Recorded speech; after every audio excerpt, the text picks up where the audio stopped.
Il y a très longtemps, au cœur de l'Afrique, se trouvait un village entouré de collines rouges et de savanes dorées par le soleil. Dans ce village vivait un jeune garçon nommé Adama, à la peau ébène et aux yeux brillants comme des étoiles après la pluie. Adama n'avait plus de père, il était mort en protégeant son peuple lors d'une grande sécheresse. Sa mère, Aminata, femme d'un courage rare, s'occupait seule de lui.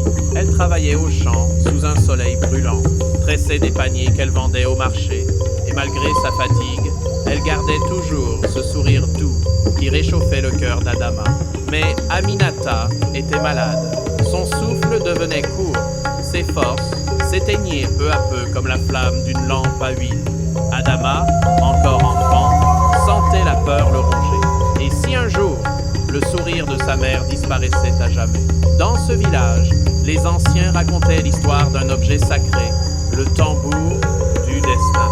C'était un tambour ancien, fait de bois d'iroko et recouvert de la peau d'un lion. On disait qu'il avait été offert par les ancêtres eux-mêmes. Selon la légende, celui qui frappait ce tambour avec un cœur pur pouvait voir son vœu le plus cher s'accomplir.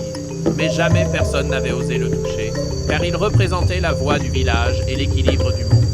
Les enfants rêvaient d'y poser les mains, mais les anciens répétaient « Le tambour n'est pas un jouet, il écoute seulement la vérité des cœurs. » Adama, lui, y pensait chaque nuit. Son vœu n'était pas pour lui, il voulait seulement sauver sa mère. Un jour, la sécheresse s'abattit avec une force terrible. Les puits s'asséchèrent, les récoltes brûlèrent, sous le soleil impitoyable. Comme si cela ne suffisait pas, le vieux chef Suleiman, sage du village, tomba gravement malade. Le conseil des anciens se réunit et dit « Si le chef meurt, notre peuple se dispersera.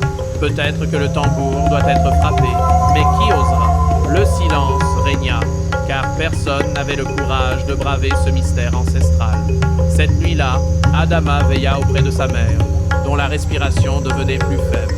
Ses larmes coulèrent sur ses joues et il murmura « Maman, je te sauverai, même si je dois défier les ancêtres. » Quand la lune monta haut dans le ciel, argentée et majestueuse, Adama sortit discrètement de la cave. Ses petits pieds nus foulèrent la terre rouge, tandis que le vent nocturne murmurait dans les arbres. Il marcha vers la grande case du chef, là où reposait le tambour. Devant lui, le gardien dormait.